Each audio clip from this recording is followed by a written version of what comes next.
And Happy New Year. I have noticed a bunch of top lists, top 10 movies and stuff like that, so I decided, hey, why not? I like movies, let's do one. Sat down just now and I got my list here, and I realized there's a lot of movies I didn't see, so a top 10 bad list is going to be hard, because I really, if I don't, if I'm not interested in going to see it, I'm not going to go see it. So really, all I've got is 32 movies that I saw that were theatrical. Don't think there was any direct-to-DVD ones. Um, Actually, there were some. I haven't really watched them yet all the way through. Um, Things like Saw, what was it? Icarus, Dolph Lundgren movie. Uh, Cash with Sean Bean. Things like that. I'm not really going to count that stuff. I have none of those stand out enough to be best or worst. And I'm looking at the bottom of my 32, and none of them work out to fit into there, so it doesn't matter. So my worst 10 movies of 2010 are actually just the least favorite of the 32 movies I definitively saw in 2010. So these aren't even the worst. Okay, number one is, but they're just based on how much I like them and whatnot. Um, there are big exceptions, though. Like I said, I don't go to see movies that I'm not interested in, obviously. So on my best list, which I'll do after, and this worst list, I mean, I'm looking at the list of movies that I didn't see and that I wasn't even interested in. So why would I rank it in there? Case 39 looked horrendous. Cats and Dogs 2 looks bad. Daybreakers looks dumb. Devil looks stupid. Eat, Pray, Love looked boring. Four Colored Girls, From Paris with Love, Get 'Em to the Greek. You know, things like that. Other ones that are obvious bad movie candidates, Gulliver's Travels. The robot thing that fought him looked fun in the trailer, but no. Hot Tub Time Machine looks stupid. Saw 3D, no interest. Nanny McPhee Returns, who cares? Lottery Ticket, you get everything fun of the trailer and there's barely anything in it. The trailer for Lottery Ticket overstays its welcome. That's pretty bad when you're talking about a minute and a half to 2 minutes. Little Fockers is an embarrassing franchise. I can't believe that's still going. Sex and the City 2, don't give a crap. Saw 3D, haven't seen a single one. My Soul to Take, and ones like that. Last Exorcism, no.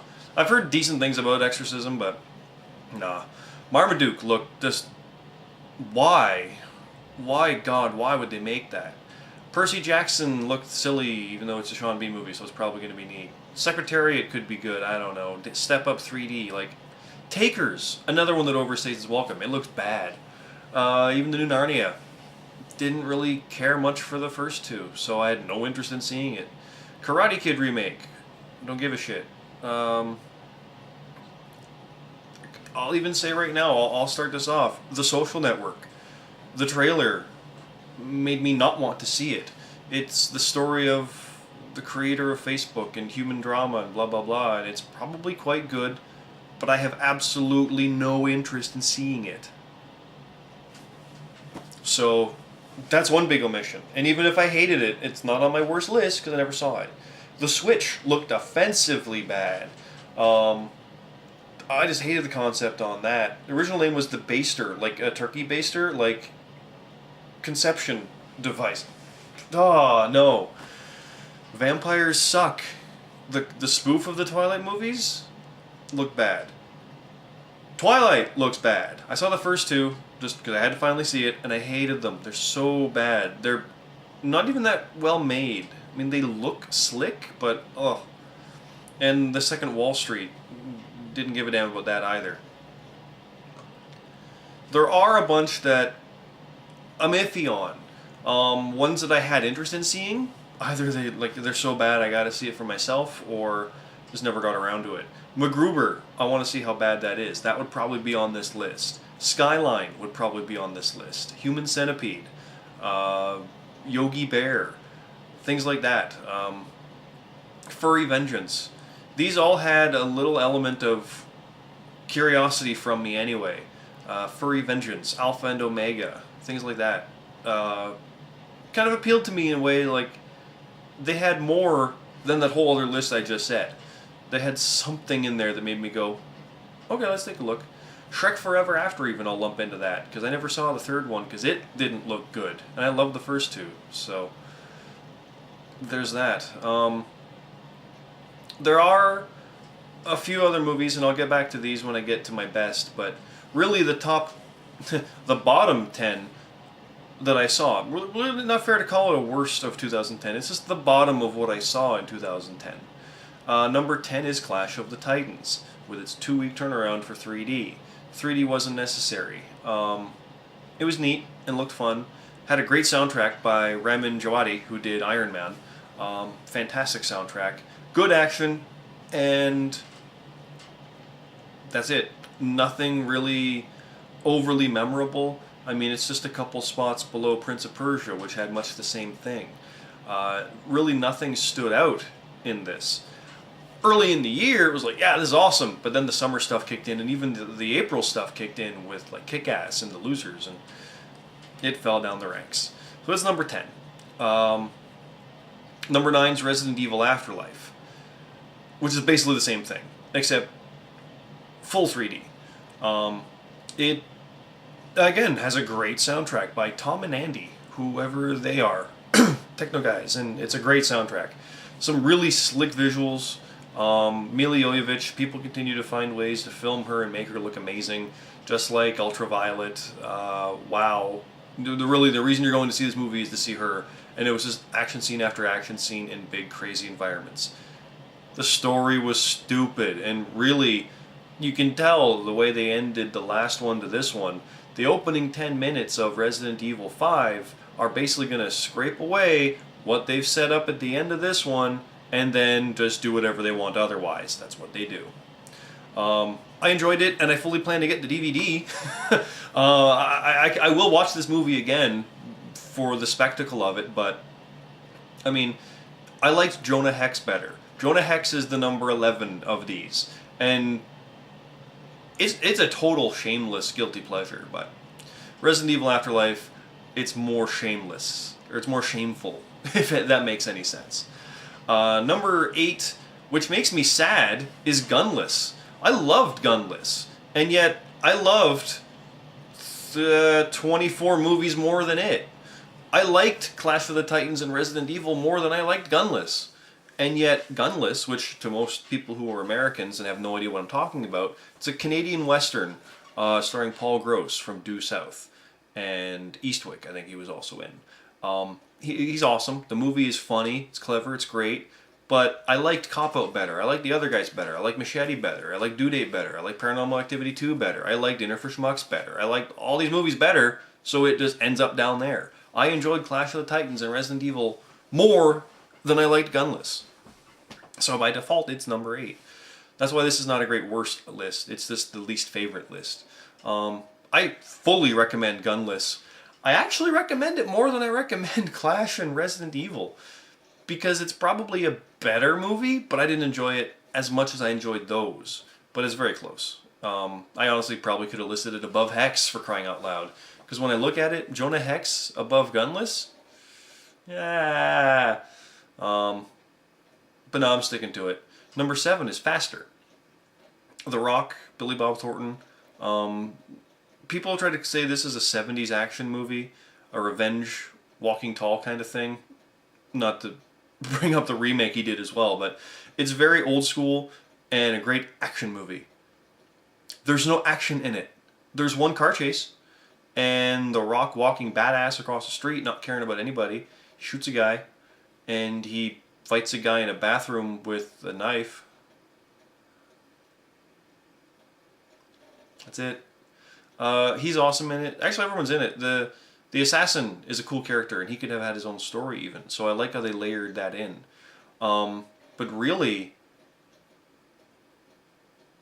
it was a drama, and that's not what I wanted, so I'm disappointed in it. I'm more disappointed by that movie than anything else. I came out of it enjoying it, but yeah. Number 6 is The Wolfman. Now, this one I had high hopes for, because I love Joe Johnston. The Rocketeer is one of my favorites. And he's doing the new Captain America. So seeing this with the cast, Del Toro, meh. Hugo Weaving, though, yeah. And Emily Blunt, she's okay. And Anthony Hopkins, fucking right. So yeah, this had everything going for it, and it had a cool look to it. But American Werewolf, You Are Not. It tried, and it had some great scenes, some good action, but overall it just fell flat and was not memorable. So that's where that goes. Number 5 is Death at a Funeral. One of the funniest movies all year. I'm looking through the list of other ones that have me laughing more. A couple of my top 10 are there. Losers and Cop Out had some moments. Kick-Ass was funny. The Other Guys is probably the second funniest, but I'm not doing a list of the funniest movies. I'm doing my favorite movies and the bottom of those. Death at a Funeral, I really wouldn't watch it again. There's no reason to. There's no point to. But oh my god, it was so funny. So that's a weird one. I guess I'm putting it there because it doesn't hold up. Because I can watch Ace Ventura again. I can watch The First Austin Powers again also. I can watch Dumb and Dumber again. But I really see no point to watching Death at a Funeral again. So that's where that comes in. Number 4 is Jackass 3D. Same thing. Doesn't hold a candle to the second one.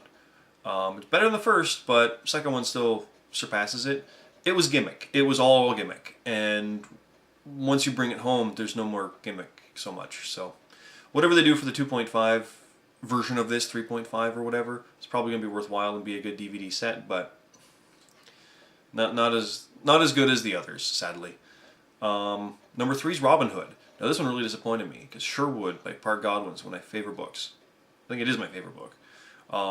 And this movie, it was the realistic take on Robin Hood, but it was boring. It's the prequel to the story everyone knows, and if they actually make the sequel, which is the standard Robin Hood story, it'll probably be really good. But this came across as so much more epic than anything in the Robin Hood legend. It almost downplays the legend itself, because the story that they follow up with is nothing compared to this, and yet this was done so dully, which is a shame because Russell Crowe and Ridley Scott usually pull this stuff off. But much the same as Kingdom of Heaven, I came out of there going, sadly. Number 2 is Alice in Wonderland. This is the first after Avatar that I saw with 3D. Clash of the Titans was the one after that. Alice in Wonderland had some neat visuals. That's it. Mia Wasikowska as Alice was good. Anne Hathaway as the Queen was weird. She played it really kind of goofy, creepy. Johnny Depp as the Hatter. Here's the part about that. It wasn't his story, and yet they told his story. It was just flawed. And that's why. It wasn't his story, it's Alice's. Why are we getting his story? Because it's Johnny Depp and he's a huge star. Okay. Overall, there's some cool visuals, and I actually liked it more when the battle stuff came in, but it shouldn't have been that. And I only really went to see this because of the 3D to see what else they could do, so that's that. Number 1 is Legion. Now this one I'm confident to say, when I brought up the list of the 30 whatever movies, I saw this and went, yeah, it's going to be Legion. Legion's number 1. The concept looked good. The trailers looked good. Legion looked like an awesome apocalypse angels movie, but ended up with zombies and undead and guns, and it's another Screen Gems, Blood and Chocolate, Underworld, take your pick, whatever, you know. It's one of those. More style than substance. And I was expecting that, but it didn't work out well. And I've heard like there's probably a better cut of it out there. Director's cut maybe, but Legion was flawed. I even talked almost the whole way during it, making quips and cracks about it and ruined it for others. But, oh my god, I didn't want to suffer alone, I guess, I don't know. But I really disliked that movie. It was bad. The only one on the whole list where I can say it was bad. And it's the most regretful one I saw, so